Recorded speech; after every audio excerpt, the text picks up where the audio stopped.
Okay. Food's not coming till 5. Food's coming at 5. What time? Huh? What time do a little workshop? I don't know. I just was updating you. Nice, I like that. Offset there, isn't it? Huh? I like that. Yeah. Yeah. You could do this for about 15 bucks. Mark, we don't have anything scheduled. Can't afford to die. No? You can't do it. Somebody asked me a minute ago. One thing about retirement, I don't know the number of commercials that I can't keep. Oh, okay. All right, we will start right now. Okay, good afternoon. Good afternoon. I will call our meeting to order. Please stand with me for the Pledge of Allegiance. I pledge allegiance to the flag of the United States of America and to the republic for which it stands, one nation, under God, indivisible, with liberty and justice for all. Right, thank you. Tina, would you please call the roll? Mayor Young, Present. Vice Mayor Wilcox. Present. Commissioner Greenlee, President. Commissioner Murphy, President. Commissioner Slattery. President. Thank you. Thank you very much. All right, our first item of business will be presented by Mark Westhoff, our city manager. Public hearing, CDBG Community Improvement Application. Okay, thank you, Mayor, Commissioners. So we had this meeting tonight on the agenda, or on the calendar for a budget workshop, but we were approached by First Steps and by St. Benedict's Abbey with a possible CDBG Community Improvement Grant application that the timeline meant that it needed to be have the public hearing done tonight. So that's why we were able to go ahead and call the special meeting. We had one other item come up after as well. So a little background on this, and then I'm going to hand it over to Brett Wagner from GAS to give a little more background on the project. As you know, we've utilized these CDBG grants both on the city's behalf as well as for private entities. In the past, we've been able to do projects ranging all the way from sidewalks to the splash pad at LFM to privately held improvements that benefit the community. So it's a very broad program that has lots of options. Comes with federal requirements with those as well, including this public hearing before you can even apply for it.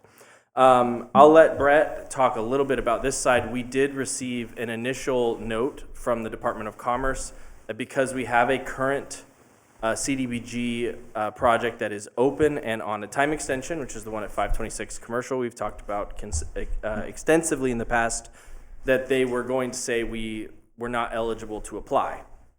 We sent a letter, which is in your packet today, asking them to consider a waiver because we have had numerous successful other CDBG grants, and that project is on a time extension in part mostly because of some issues with the contractor, not anything for the property owner or the city's side. We have not heard back from them. However, we deemed that it would be a good idea to go ahead and hold a public hearing, discuss the project, get that part of it out of the way so that we can, if we do get that waiver approved, we can move forward with the application. So I'm going to hand it over to Brett Wagner with GAS to talk a little bit about what the project is. Then we can open the public hearing, hear if we have anyone speaking for or against the application. Mayor Young, Commissioners, good to see you all again. Good afternoon. Thank you. Brett Wagner, Governmental Assistance Services. The Abbey contacted me about potentially helping them develop this application. So I've been working with them, started working with Nina several months ago, maybe getting close to a year ago, trying to get this developed.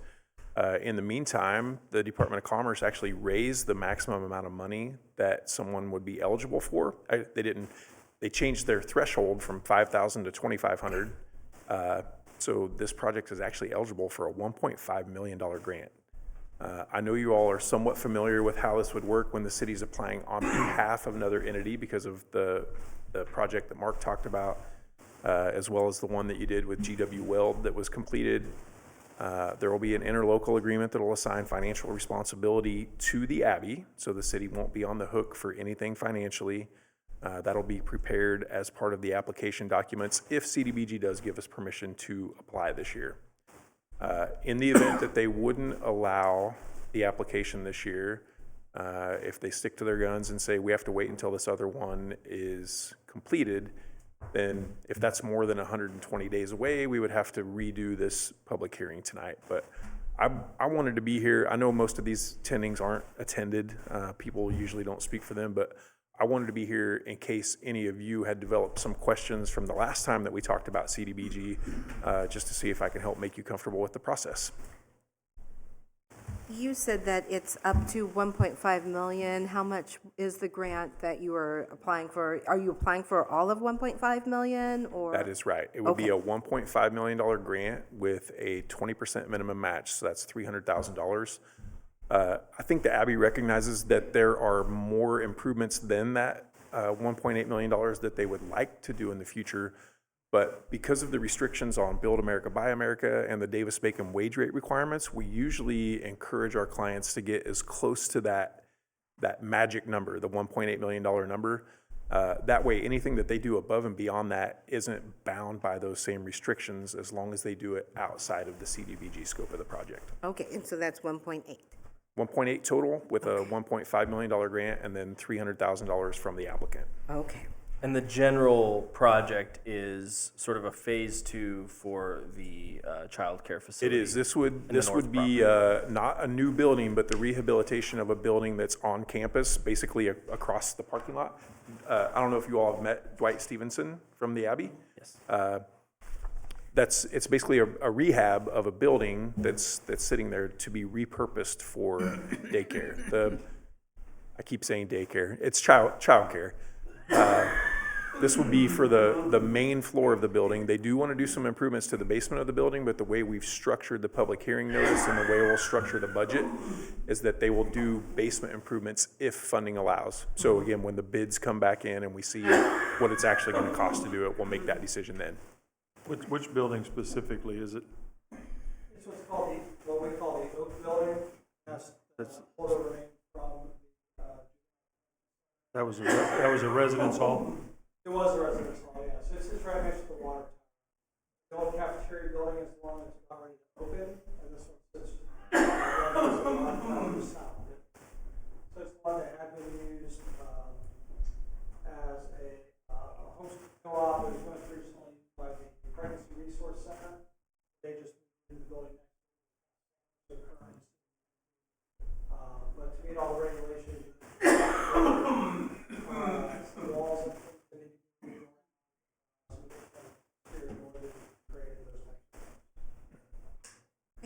All right, any So other? what's the time frame on our other one to? We signed, the extension that was approved was through the end of the year. We're hopeful that with the new contract agreement, the agreement with the new contractor and the surety company that's all completed, that we'll meet that deadline without any problems. I'm continuing to speak with both of those entities to make sure, but they gave us another 6 months for that one. Okay. So if they say no, you can't get the waiver request, and it does take the full 6 months, then we would have to do the public hearing again when the application opportunity reopens. But in the event that they either get it done faster or CDBG grants us the waiver, we wanted to have this public hearing completed so that they could move forward with the application. Worst case scenario, it doesn't get approved. What happens to the project? I think that the Abbey still wants to continue with the project. Of course, the timeline isn't as great as it would be. So if we're not allowed the waiver and we have to go once the other project is completed, that will very likely push us into the next calendar year. Mm-hmm. So probably March would be the first time we could apply. And that's based on what it has been historically. Things change. This year they had a problem with their portal and they had some staff changes, so they didn't start taking applications until May of this year. So my guess would be March, but it could be April or May of next year. They'll allow us to schedule the new public hearing if this one isn't valid anymore in 120 days. They'll allow us to schedule the new public hearing only once the closeout public hearing for that project is scheduled. Right. I see. Do we need a motion here? No, we need to open a public hearing and then see if anyone wants to speak for or against the project. Dwight, you'd be welcome to speak for it if you want to.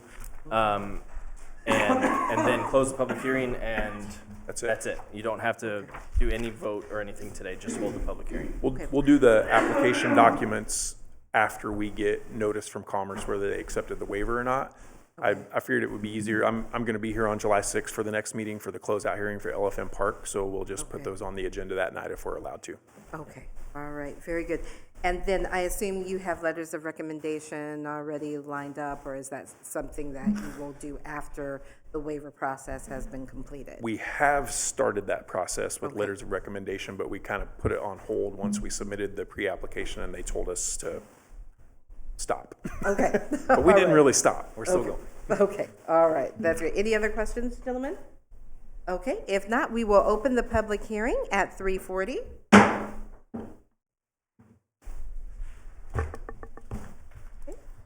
All right. Yes, sir. So I don't necessarily have a whole lot to say, other than I really wanted to be up here more to answer questions if there were any. What I will say, though, is the old cafeteria building that will be open very soon. Because of some changes we were able to do, it actually will have more children in it than we initially thought, which is great. But it is already filled to capacity.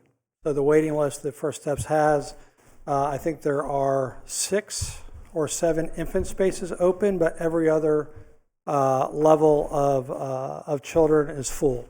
So they are going to open and be full from day one, with the exception of those few infant spots. And so the need is very clear, and so that's why the Abbey, in conjunction with First Steps, said, okay, what can we do to go ahead and get the Oak Building renovated so that it also could be additional childcare. It was slated to be part of or a second building. The building's kind of moved around here and there, but there was always a second building slated to be a part of the project and process. We had some issues early on in the process with some personnel who were let go and some other things. And so through those changes, the cost of the current project inflated a little bit. Not really anyone's fault other than those who are no longer part of the project, unfortunately. But with that, we just viewed that as God's providence that we were supposed to go a little slower, and so that's what we've been doing. It also gives First Steps the opportunity to get the new building up and running, get all their personnel settled before they would open a second building. So again, we're just trusting this is God's timing, not our timing, but we're excited to be able to bring this service to the city and the county, and we're excited to help First Steps expand as well. So, Informational only.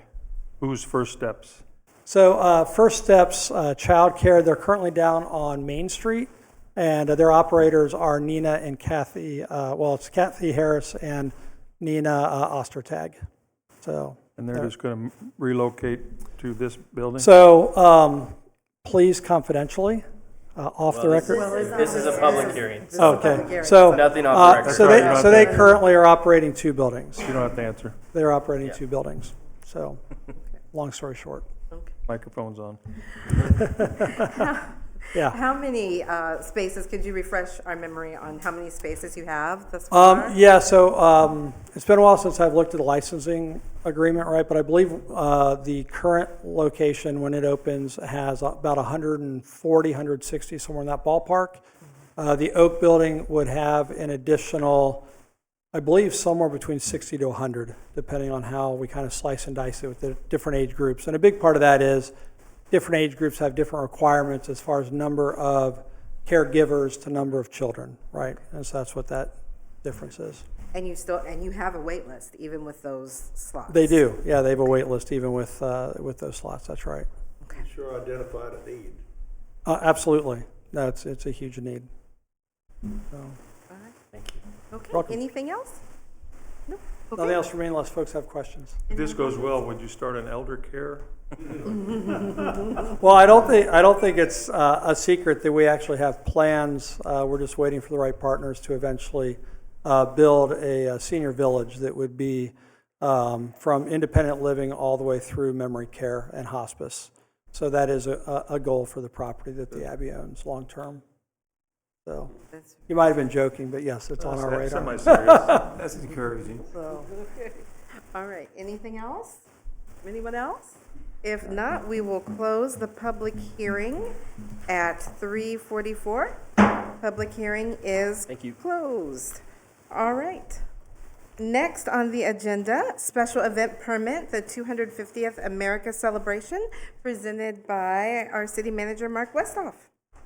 Thank you. So this is another item that came up that we, it was timely that we had an opportunity for a special meeting today. The 250th celebration that's happening on July 4th already submitted all of their event permits, and everything was secured. And then recently they found out that the reenactors, the Lewis and Clark reenactors with the keelboat, the boat may not be able to be in the water. They've been doing some repairs on it, and they're not 100% sure if it will be seaworthy yet. And so they asked about an area that they could park it on a trailer and have their camp set up around that. And so the committee submitted this application, which was to add to their current permit so that they can have a space. It's on the west side of River Road, south of what was formerly Trotters. The map is there on the screen now. So they're requesting that area outlined in blue as well as the parking spaces to, if they need to, park that trailer with the keelboat on it so people can still see it and experience that, and have their campsite set up in the flat grassy area there. So it's an addition to their current permit, but there is currently an ordinance against camping of any kind in the city parks, and so in the past that has always come to the city commission for approval if someone is requesting camping in. And so their plan is to be camped on that site from the night of July 2nd through the morning of 5th of July. Okay. And it's only this blue area outlined that we would be opening up for camping? Correct, the blue area as well as those parking spaces. And the parking spaces. Technically, yes. Okay, all right. Any other questions? We need a motion. I think we do, yes. I move we adopt. Okay, it's been moved. Second. All right, it's been moved and seconded that we accept the special event permit for the 250th America Celebration. All those in favor, please state by saying aye. Aye. All those opposed, same sign. Motion carries. That's all we have for the Anything special further? meeting. Nope, okay. I will move that we adjourn. Is there a second? Second. All right, it's been moved and seconded that we adjourn. All those in favor, please state by saying aye. Aye. Aye. All those opposed, same sign. We are adjourned. Forward to making that. You are. I appreciate that.